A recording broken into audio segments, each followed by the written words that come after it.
Hello ladies and gentlemen, this is Blue Maxima and I'm here checking out The Deer God. This is... Actually, I don't remember when this is coming out, but if you want me to be frank, I don't really care, and you'll see why shortly. If we just hit continue, we can go to our save games immediately, but beginning your adventure does the obvious. There are two modes in this game. There's the normal mode, and then there's the hardcore mode. The hardcore mode is probably, the manual doesn't really doesn't tell the difference. It probably means that once you die, you're dead, you have to start the game from the beginning. This is extremely annoying, and you're about to see why, but there are a few other things going on as well that are also annoying that you're about to see why. First thing is that the game's loading times are kind of obnoxious, especially if you're playing on normal mode and you die a lot, like I do. Because the loading times take anywhere between 15 to 20 seconds to actually bother to load the game. And once it does load, the checkpoints in this game are really damn random, so you don't know where the hell you're going to end up respawning, and it's really frustrating. But anyway, away we go. And the first thing I want you to notice is just how bad the performance is. Like, I know that there's one that can be consistently triggered by walking back and forth around here. You might not be able to see it on the video, but yeah, there it goes. Just a big ass freeze there, a smaller freeze there, but if I come back this way again, there it is. And you can also see just in the background that the game has a lot of trouble keeping a steady frame rate, and it has some problems with the way the camera moves. It doesn't update the entire screen all the time. This is known as vertical tearing, and it is horrible. Like, it is seriously a pain in the ass to play the game like this because it makes me feel sick. Just the screen not updating all at once, it literally makes me feel sick. This doesn't happen very often with video games, but when it does, it's the most annoying thing in the goddamn world. Here's something else that's annoying. These two are supposed to follow me around. They've only tried to follow me around once, and then that was when I first came across this place, and I didn't really know what the fuck I was doing. But now they won't follow me around. You have to get these two to follow you around in order to continue the story, so I'm literally stuck. Yes, I had to go look that up. Because if we come this way, after a little bit, there'll basically be nothing. There'll be nothing that we can do. Our progress is stopped entirely. We can push this out of the way to try and do what appears to be a puzzle, but we can't actually go any higher than this because, well, we just can't. There's probably something I'm missing here, but yeah. So, it's a bit dumb like that. That's a massive game-breaking bug that I've gone and managed to find, and it's kind of depressing.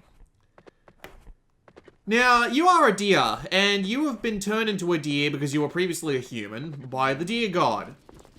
And what the Deer God wants you to do is not die like that, but I was going to have to die anyway because I can't find any food in this area. We'll get onto that.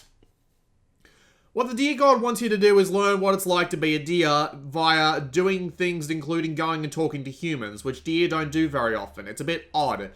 But the basic idea is it's basically just one big platformer level. You move from left to right, you do like little quests and stuff along the way, find little unlockables, pickups, things like spells and stuff like that. You do have this karma meter thing going on, which is a bit of a pain in the ass to deal with because it isn't entirely obvious what gives you good karma or what gives you bad karma. I mean, obviously there are some things that you kill that give you good karma, and there are some things that you can kill that will give you bad karma. But yeah, other than that, there's not really that much to it. It's mainly just basic platforming. Now, the basic platforming, I've got to say, sucks dick. Because the way the platforming in this game works is that everything is really zoomed out and you can't see what's below you. Now, I'm going to give you a little bit of a clue on what's coming up next. Oh, well, actually, I don't really need to now because of that lower platform, but see this one over here. Now, hang on. If I come up here and let the camera zoom back in, because the camera zooming back in is this weird thing that this game does, would you be able to tell, standing on here, that that's not an instant kill death pit up below you? You can just barely see that. There are parts in this game where there are instant kill pits below you that you cannot possibly know about until you're about to fall into them. Sometimes it works, sometimes it doesn't. Also, this is instant kill. Well, it's not instant kill, but funny, it actually instant killed me the first time I fell into it. Like, see how I almost sunk completely into it there? Yeah, first time I ended up jumping into one of those, it killed me instantly. There are a couple of other things like that as well, too. Like, there's fire pits that you can fall into, they'll kill you instantly, but they also shoot up fireballs, which will also kill you instantly. And, of course, you run into the big things like this goddamn scorpion, and you have to deal with them, and some enemies can be attacked effectively, some can't. And it's kind of trial and error, trying to figure out what it is. It's still kind of annoying like that. You do have these little meters up in the top left here. The top one's your health, the middle one is your hunger meter, and the bottom one is your energy meter. Your energy meter is used for things like spells. Like, I can use it to fire off this light spell, which scares enemies and pulls boxes towards me. I don't know why I have to use a spell for that. But there you go. In order to get your hunger back, you need to eat stuff. However, I cannot see what the fuck you need to eat. The game says in the manual that items that you can eat are animated. But there was nothing there.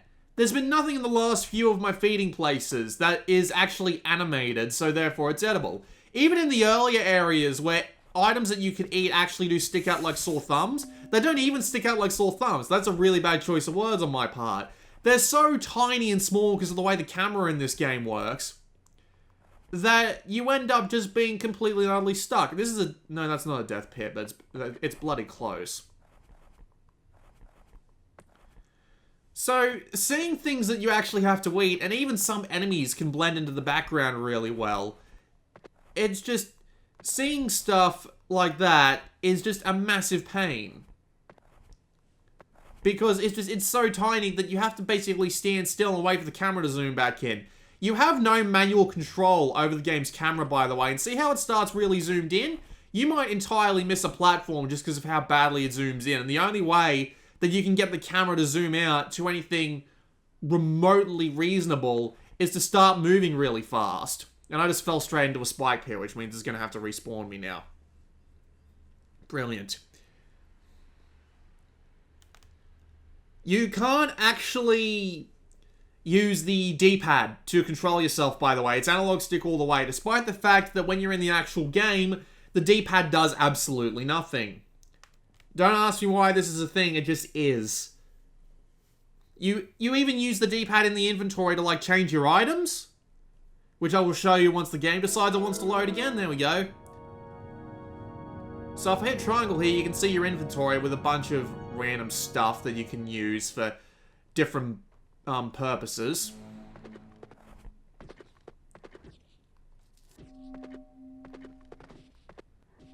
But yeah, you can't use the D-pad, so if you like using your D-pad for your platformers, tough shit. You don't get to do it here.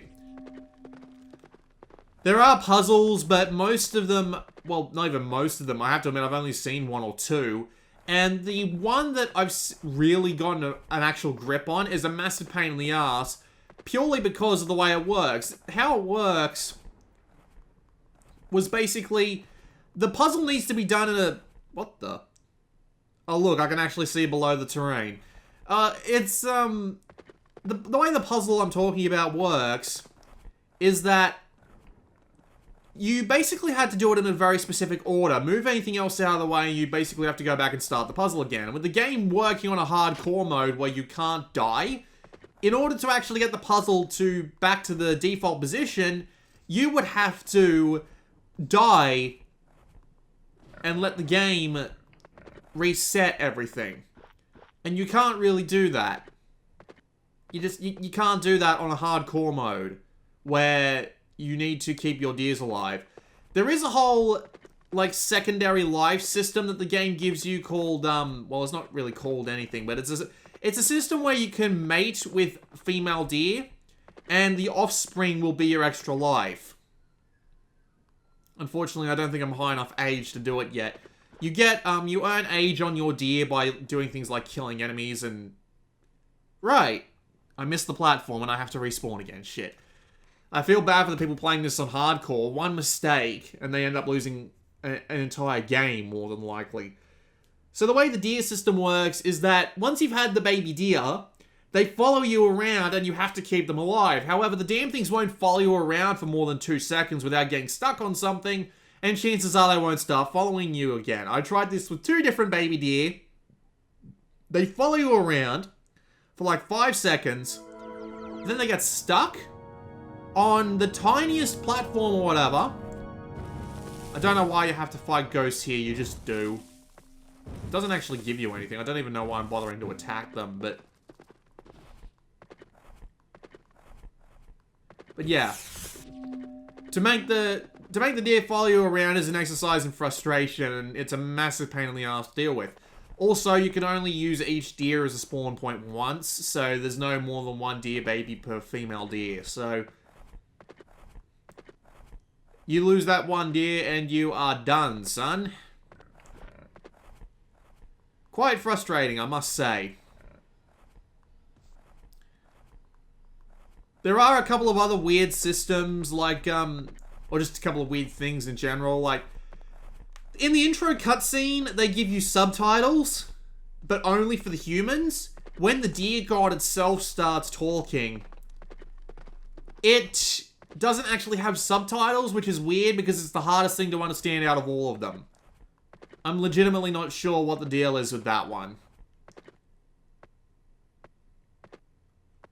That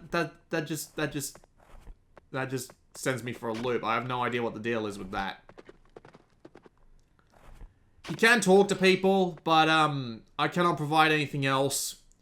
Notably, I had to press down twice. That seems to happen a lot in this game for some reason. I'm not entirely sure what the deal is, but that's, for some reason it just spawns all the dialogue boxes twice. Don't ask me why it does, it just does. Right, scorpions. Can't hurt scorpions. What the...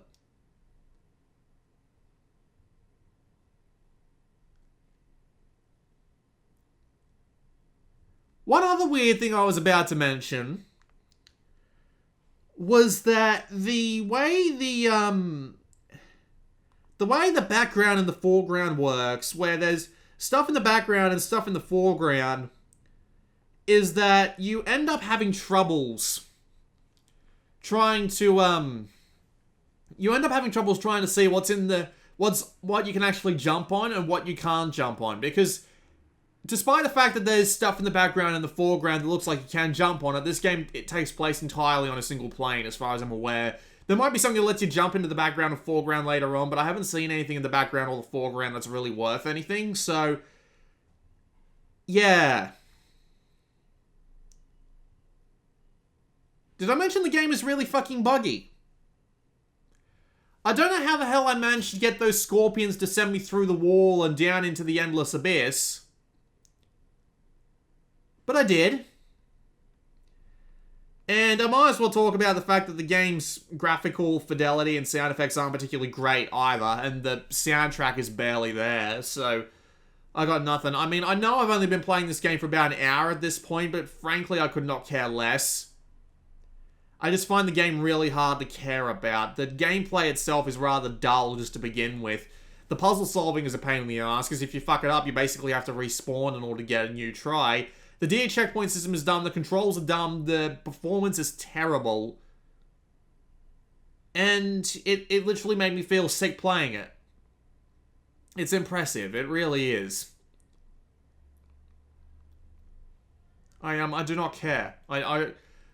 After an hour of playing this, I did not care. I had a bad feeling coming into this game, thinking something along the lines of, I'm not particularly sure what to think about this game, and the reviews that have gone up for it online haven't really given it the best picture either.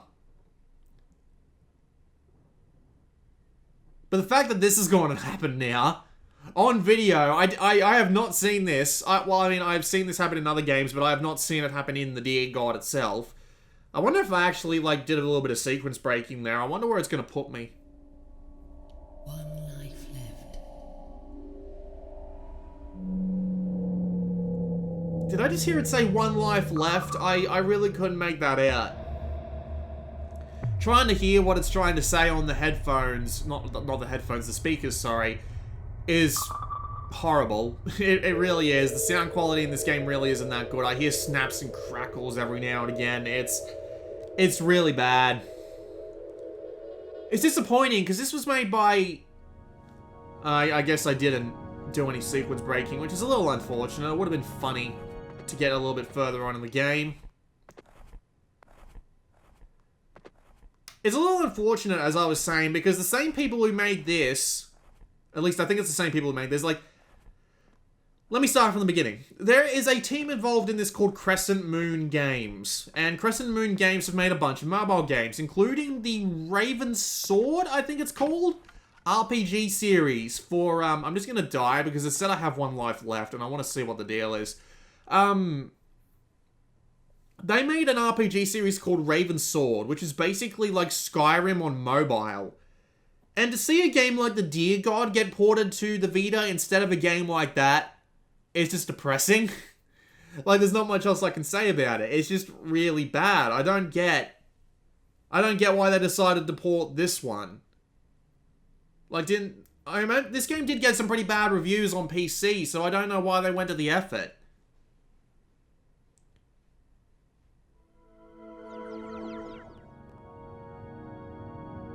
No, I guess I'm okay. I don't know what the deal is with that one life left thing going on there. Maybe that's just something that relates to the hardcore mode. I don't know, but... frankly, I do not care. I find the game to be intolerable in multiple ways. It feels like it hasn't gone through quality testing, gameplay testing, any sort of testing. I don't even know how I managed to get myself through the wall there, but...